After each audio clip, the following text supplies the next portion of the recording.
Let's see where this whole thing started.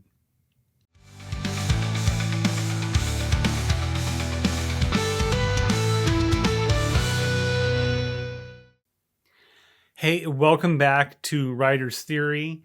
I'm James, and I'm here to share with you my journey of writing a novel in less than 90 days. Today, we are going to start chapter 3. And by now, I have a good feeling of this character's past and what I want to achieve with this chapter. It's a lot, so I hope hope I'm not trying to do too much too soon, especially for what is a flashback chapter. So I chose a plot structure in which we started in the middle, the in media res, and so it's there's the present, and then there's various stages in the past, and this is the farthest back I will go in the actual narrative. So the characters might tell stories of their lives, but this is as far back as I'll go with a third person point of view. So this just a disclaimer here. There is some violent scenes in this writing session today. So I did want to put that out there. And just be aware if you're reading or that there are some unfortunate things happen to characters here. So we will jump in and see what happens on the first part of day 11. So you notice when I start a chapter, I'm not really creative here about what to name them. Namely, I'll do that after. And so right now, I have the chapter number, and then I have a marker for when it happened. And then I'll probably go back and rename the chapter titles.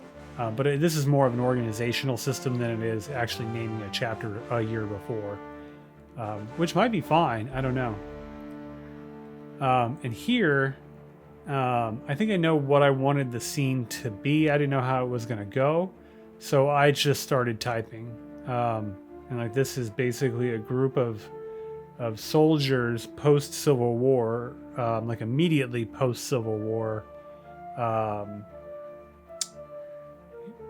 being attacked even though the war is over.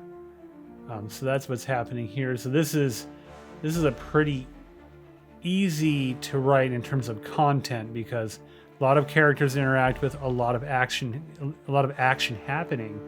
So it's easier to get content to push this forward. And I wanted it to be scary. And in Westerns, you're going to get some level of fighting and people being shot at, things like that. So this is probably the greatest example of that in this story. But I felt it was worth showing because this is where Mercer's motivation for the rest of the story comes from. So it has to be an emotionally meaningful moment. And that's what's happening here. The character Davies kind of came out of nowhere. And I needed a character, and that's what happened. When you're going through a story like this, when you're writing a prescriptive novel and a story in this fashion, you're just gonna come up with stuff. You're gonna have to think on your feet and really just be okay with whatever happened. So I have this character he's talking to. He needs a name. Davies popped in my head. I don't know where that came from. I really don't know anything about this character, but I'm going to just keep writing it. And then I'm going to get to know him a little bit better as we go on. So it feels a little clunky at first. In previous writing sessions, I told you that characters tend to sound the same. Like they tend to sound like each other. And then sometimes they're inconsistent from themselves. So that's one of the downsides when you're drafting. That you really maybe don't know what a character sounds like, and you have to refine that out later. And that's okay right now. But here, I'm really still focused on action. Having the dialogue and the description just helps. I want this to be dark and emotionally impactful. And well, I guess let's see if I achieve that. So again, there's violence in this writing. I just want to make you aware.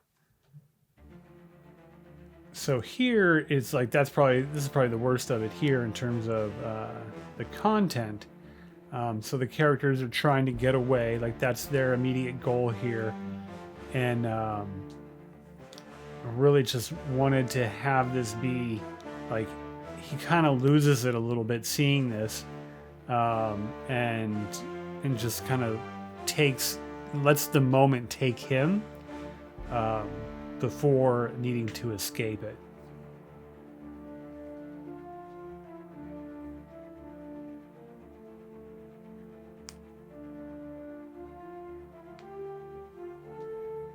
And I really like this notion of like Davy's trying to remind him of what a better time might be if they can just get away. And Mercer not really hearing him.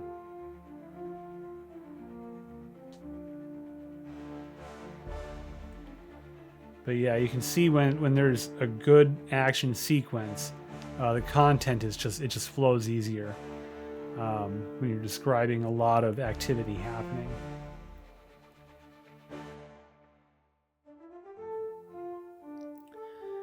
And when things happen to characters, you typically want to describe it as they might experience it.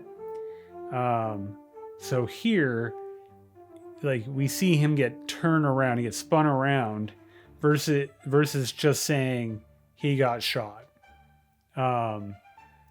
And it's a very visceral way, and like how somebody might actually be hurt when being shot or whatever. It's probably more confusing and disorienting than it is like what happened to you. So I was really trying to portray that here. So this one came out pretty easy. I know this was a darker scene. I don't intend on doing a lot of this type of storytelling throughout the novel, but I did feel like it was necessary to have a good motivational background for the character so we know why he's doing what he's doing, instead of just him taking action and it just being a scene, then a scene, then a scene. We want to really understand why he feels the way he does, why he takes the actions that he does. And that's why I wanted this to be a dark, almost evil scene. I think I achieved that. I guess only time will tell, and people will let me know if I achieve that goal, if it's too much, or if it's not enough. So I guess we'll see with time. So that brings me to the line of the day. Mercer watched as the riders seemed a coven of demons having sacrificed their offering to an unnamed and unknowable darkness. So that is the mystic part of what he's seeing here. So like if there was some type of evil and it was a spiritual evil happening, I really wanted to capture that in the scene that's unfolding before him. And I think this line represents that pretty well. Yeah, it's not a fun one, that's for sure. Tomorrow, I'm going to pick up right where we left off here. This scene that is a catalyst for the rest of the story has happened now, and we can see we're going to find out what happens to Mercer and Davies upon leaving this event. So that's what tomorrow looks like. If you want to find out what happens tomorrow, of course, please like and subscribe. If you're curious and you want to go through an experience like this, you want to write a prescriptive novel, you're not sure what type of story you want to write, but you know that you'd like the experience of writing a novel, check out N90 Novel Roadmap. I mean, no pressure, but if you want to see what I'm doing here and what that looks like, follow the link below, and you can write a novel too, in much faster time than you might think. So, well, great. Thanks for watching this video, and I will see you tomorrow.